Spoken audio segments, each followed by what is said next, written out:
Students, welcome to my new YouTube channel Bahar Easy Maths Tricoloi.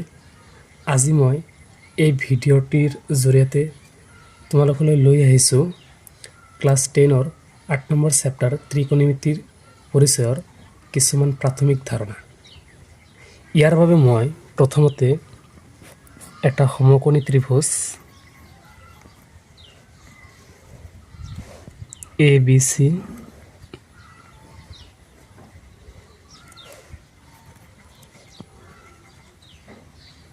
আঁকি ললো। এই ABC ত্ৰিভুজৰ B কোণটো হৈছে সমকোণ আৰু এ আৰু সি দুটা সূক্ষ্ম কোণ। সি কোণটোক আমি থিতা বুলি ধৰি লৈছোঁ। এতিয়া আমি ত্ৰিকোণমিতিক যি 6টা অনুপাত সেই 6টা লিখিম। প্ৰথমতে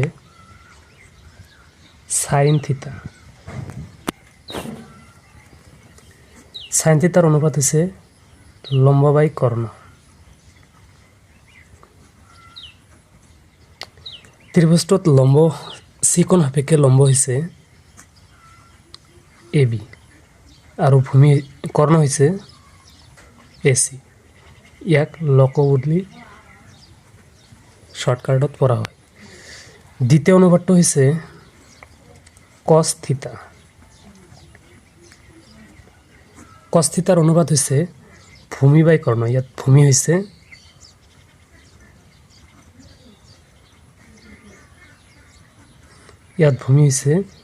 BC আৰু কৰ্ণ হৈছে AC।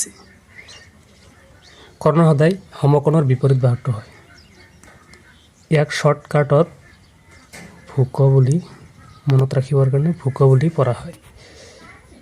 3 নম্বৰ অনুপাতটো হৈছে আমাৰ টেন থিতা। টেন থিতাৰ অনুপাত হৈছে লম্ব বাই ভূমি।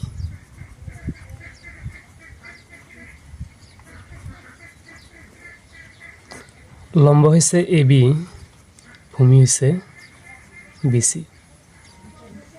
শর্ট ফর্মত লিখা হয় লঘু বুলি। 4 নম্বৰত কট থিতা। কট থিতা হৈছে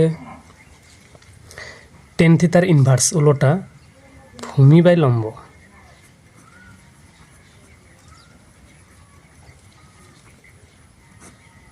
ভূমি হৈছে BC, লম্ব হৈছে AB। শর্ট ফর্মত ভুল। 5 নম্বৰত আছে কসেক থিতা। কসেক থিতা হৈছে সাইন থিতাৰ ইনভাৰ্স, সাইনৰ বিপৰীত কৰ্ণ বাই লম্ব।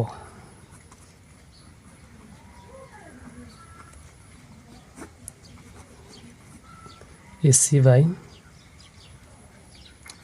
AB আৰু ইয়াক শৰ্ট ফৰ্মত পঢ়া হ'ব কল। 6 নম্বৰ অনুপাতটো অন্তিম যি অনুপাত 6 নম্বৰ অনুপাতটো হ'ল আমাৰ সেক থিতা। সেক থিতা হৈছে কস থিতাৰ ইনভাৰ্স, অপোজিট কৰ্ণ বাই ভূমি।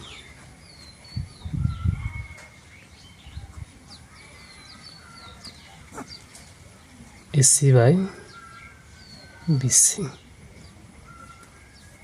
আৰু ইয়াক কভু বুলি পঢ়া হয়।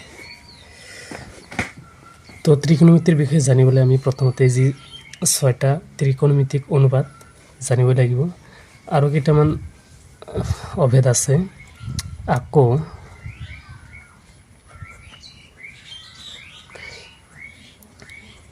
সাইন থিতা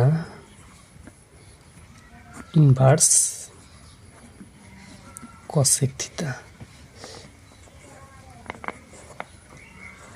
কস থিতার ইনভার্স সেক থিতা। টেন থিতার ইনভার্স হল কট থিতা। 4 নম্বৰত কসেকৰ ইনভাৰ্স হল কোসেক থিটাৰ ইনভাৰ্স হল সাইন থিটা। 5 নম্বৰত সেক থিটাৰ ইনভাৰ্স হল কস থিটা। আৰ 6 নম্বৰত হৈছে কট থিটাৰ ইনভাৰ্স টেন থিটা।